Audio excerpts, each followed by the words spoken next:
मौज में जिंदगी काटने के लिए पहली चीज है अपनी आइडेंटिटी के साथ कंफर्टेबल होना। गांव से आए हो, शहर से आए हो, शुद्ध हिंदी बोलते हो, वेस्टर्न यूपी की हिंदी बोलते हो, ब्रज बोलते हो, मारवाड़ी बोलते हो, गुजराती बोलते हो, पंजाबी बोलते हो, बी कंफर्टेबल विद इट।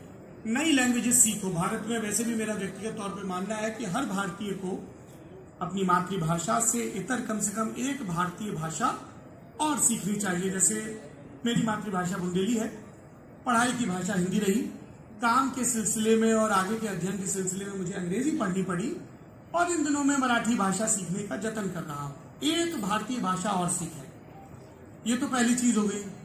दूसरी चीज, चूंकि आप लोग मैनेजमेंट और टेक्निकल कोर्सेज कर रहे हैं तो आपको डेटा ज्यादा जल्दी समझ में आएगा। तो मैंने एक विद्वान व्यक्ति से एक बार पूछा कि दुनिया में ऐसे कितने लोग हैं who get paid for their looks, जिनको उनके पारिश्रमिक का भुगतान सिर्फ इसलिए होता है कि वो अमुक ढंग से दिखते हैं। मॉडल हो सकते हैं, सर्टेन कैटेगरी के एक्टर्स हो सकते हैं। तो वो जो संख्या आई वो 0.00001 थी। सिर्फ इतने लोग हैं दुनिया में who get paid for their looks.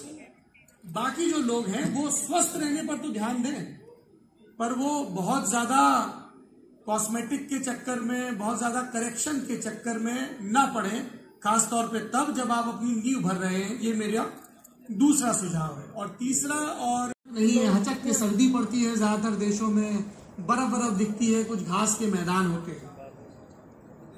Bharat में आपको एक ही देश में ये प्लूरैलिटी दिखती है कि यहाँ पे सबसे ज्यादा बारिश वाले इलाके हैं, मासाइरम, चेरापूंजी जैसे।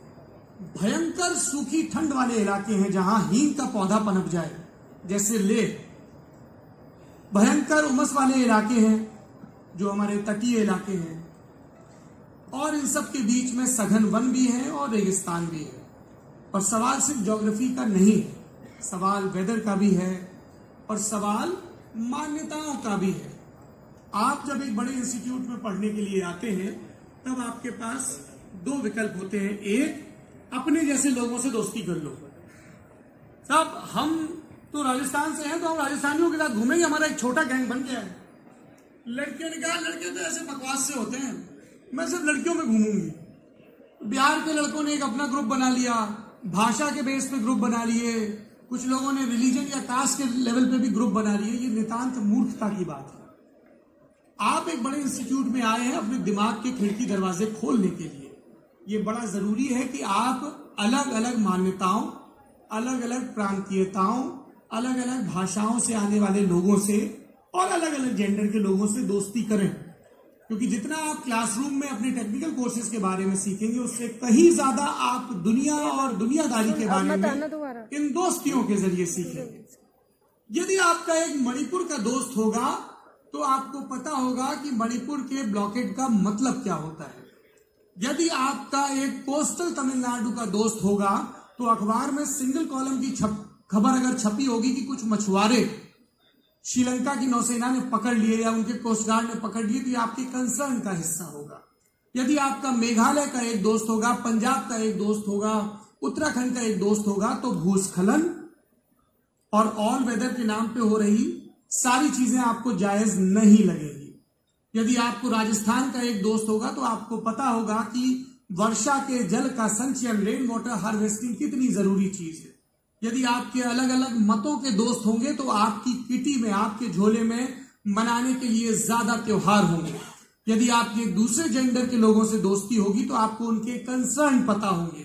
तब आपको पता होगा कि बहुत सारी चीजें जो लड़कों को लगता है मजाक में कह दी गई, वो कैट कॉलिंग की कैटेगरी में आती है and they make women uncomfortable. पर ये तभी होगा जब आपकी कुछ लड़कियों से दोस्ती होगी और वो लड़कियां आप पर ट्रस्ट करने लगेंगी और अपनी दुनिया आपसे साझा करेंगी और बताएंगी कि उनको सड़क पर चलते हुए किन चीजों से डर लगता है और कौन सी चीजें प्रॉब्लमेटिक लगती है। पर ये तभी होगा जब आप ये दोस्तियां कर पाएंगे और दोस्तियां साहचर्य और ट्रस्ट से आती हैं। अगर आप लोग एक दूसरे पर ट्रस्ट नहीं कर पाएंगे तो साझा नहीं करेंगे। Once we become comfortable with somebody, we share our secrets with them, with the inner hope कि वो हमेशा उनके पास सेफ रहेंगे सीक्रेट्स, राइट। और उसके लिए जरूरी है कि आप एक दूसरे को जानें। एक दूसरे को जानने के लिए जरूरी है कि जो प्री कंसीव्ड नोशन है, इसके बाल छोटे हैं तो ये ऐसा होगा, ये बाइक से आता है तो वैसा होगा, ये लाउड है तो ऐसा होगा, ये चुप रहता है तो वैसा होगा। ऐसे बहुत सारे नोशंस हैं जो आपके दिमाग में बैठे होंगे। आप उनसे मुक्त रहें, खुले मन से सीखें, खुले मन से दोस्तियां कायम करें। ज्ञान, स्किल हासिल करने के लिए यहां पर आए हैं। हिंदुस्तान को आज की तारीख में जिस चीज की सबसे ज्यादा जरूरत है, जब हम टैरिफ वॉर से जूझ रहे हैं, तब है कि स्किल्ड मैन पावर हो हमारे पास, स्किल्ड लेबर फोर्स हो हमारे पास। आप स्किल सीखने आए हैं, सीखिए, दुनियादारी सीखिए, और उसके लिए जरूरी है कि जो तय करें, ज्ञान हासिल करना, फिजिकल फिटनेस हासिल करना, प्लूरैलिटी को सेलिब्रेट करना, अलग अलग एक्सपीरियंसेस करना, उसकी तरफ आप मजबूती से कदम बढ़ाएं। मेरे नौजवान दोस्तों, मैं तुम्हें दुआ देता हूं कि तुम्हें खूब प्रेम हो, तुम मेहनत करने से कभी जी ना चुराओ, और हमेशा जब तुम्हारा दिन शुरू हो तो तुम्हारी प्रार्थना सिर्फ ये हो कि आज मेरे खलीते में, मेरी जेब में, मेरे हिस्से में नई चुनौतियां, नए तजुर्बे और सपनों की नींव में ईंट गारा भरने के लिए नए सत्य हासिल हो। बहुत बहुत शुभकामनाएं।